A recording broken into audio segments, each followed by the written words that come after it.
Hello, collective. Let me tap into your energy para manaban natin kung itong sitwasyon mo ngayon. Pag hindi, huwag mo ipipilit, ha? Tatak-untak ka. So, you might be resonate to Bicol, no? Shout out sa mga Bicol dyan. May pinangat pa ba? Nice. Gusto ko magbakasyon. Pero hindi napuntahan yung mga tao na not good for me.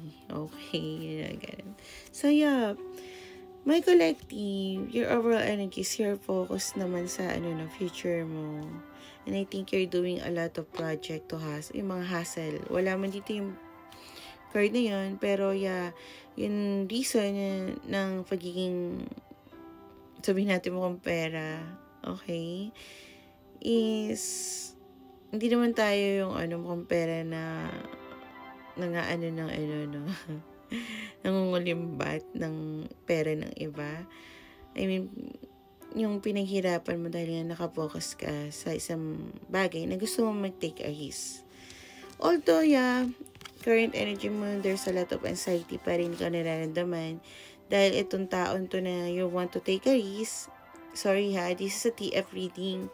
So, probably, kaya kahit na uncertain ka, nagkakaroon ka ng panic or takot, you're still hoping na yung pwede mong i-offer sa tao na meron kang soul contract or mirrored soul mo. Ito rin yung taong tingin mo ay para sa'yo. So, you're building a legacy, no? So, tingnan naman natin. Ano nga ba yung dapat mong i-offer sa TF mo? Tarot Angels, ano ang dapat niyang i-offer sa TF niya? Please give me 3 cards para makita ng aking collective kung tama nga ba ang ino-offer niya or ang i-offer niya sa kanyang TF. So, sila hindi nakakaalam ng TF, no guys? Ang TF is your mirrored soul. Higher siya ng soulmate. Soulmate is supposed to be lahat sa atin. Okay. Sorry, pero lahat ng pentacles or money na ginagawa mo na akala mo makakatulong sa kanya is not. Unang maitutulong mo sa kanya is napakasimple. Make your own decision. Once na you are in a TF, kasi kaya ako nagkaroon ng, siguro matagal na sa akin tong gift na to, nabigay ng aking God. Pero siya yung nag-open, yung TF ko yung nag-open ng gifts ko. Iba-iba yung gifts ng mga tao na makukuha mo once na you're awake sa relasyon na to, na hindi ka na naghahabol ha. Kasi, supposed to be you isolate yourself. I'm not sure ba't ko sinasabi to, pero tingin ko iba-iba kasi. Pero, mostly, dapat nag-isolate ka.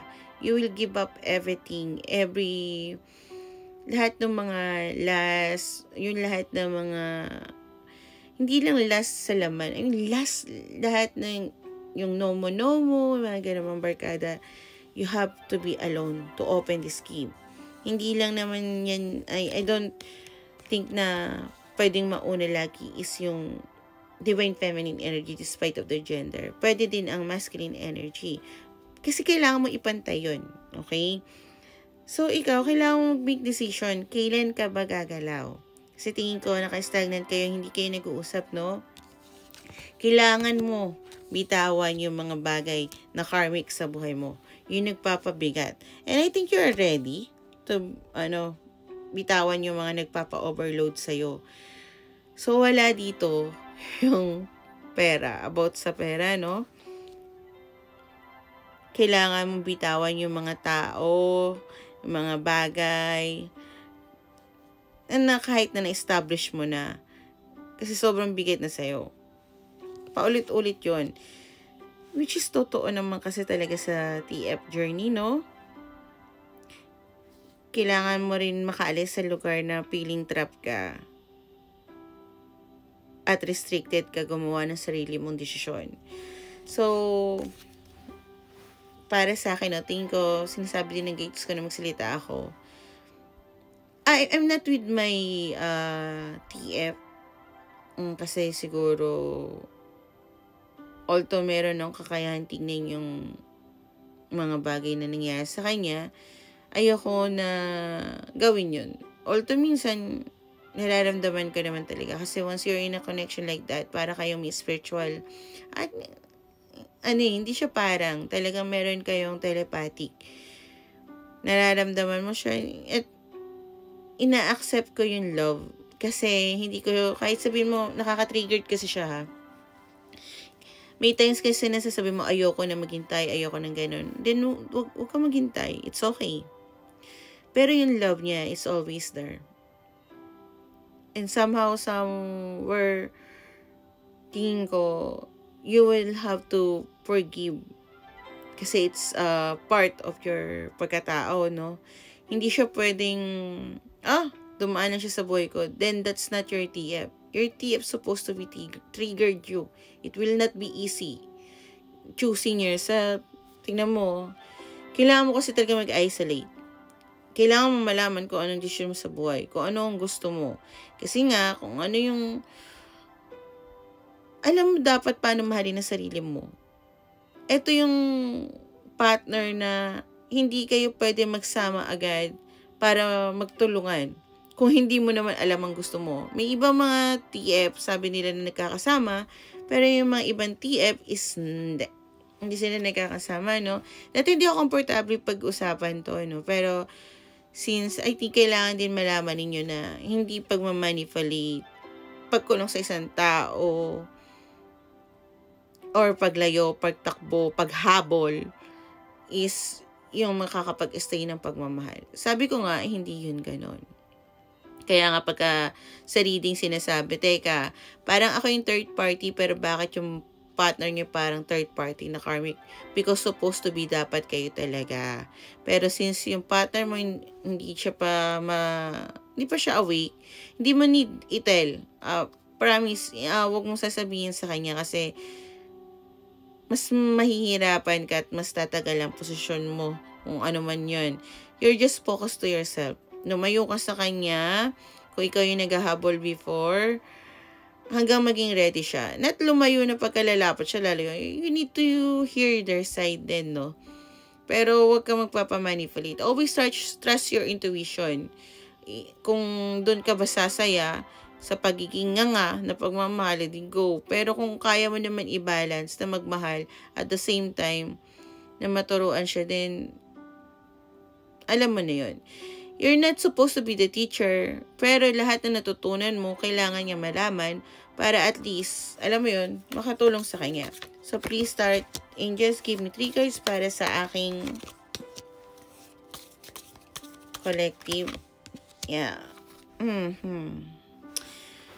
So, ikaw, ingat ka. Dahil yung mga tao na hindi mo pa binibitawan is kinukuha nila lahat ng pangarap mo. I-drain ka nila. Yung pera mo mawawala at mawawala pa ulit-ulit. Kung yung pera ang ino-offer mo, hindi nga yan yung kailangan ng TF mo. Kailangan mo i-isolate, mahalin ang sarili mo. Dahil kahit anong meron ka, mawawala lang din yan kung hindi mo alam paano mo alagaan at mahalin ang sarili mo. Kahit nasabihin mo yan yung partner mo na. Kailangan mong pumasok sa mundo na uncertainty ka o wala kang nakikita pang result. Dahil you're supposed to be balancing your feminine and masculine. You have to be strong to be your masculine energy. Tandaan mo, despite of your gender, ha? Dahil dyan, sa likod ng uncertainty mo, excuse me, andun lahat yung fruits of labor mo. Okay? Yung kakatukin mo na hindi mo alam na pinto, andun lahat yun. So, collective, make a better choice. And a lot of triggers pa na makakayanan mo. Just keep praying and trust yourself, your own instinct. Okay? So, bye for now.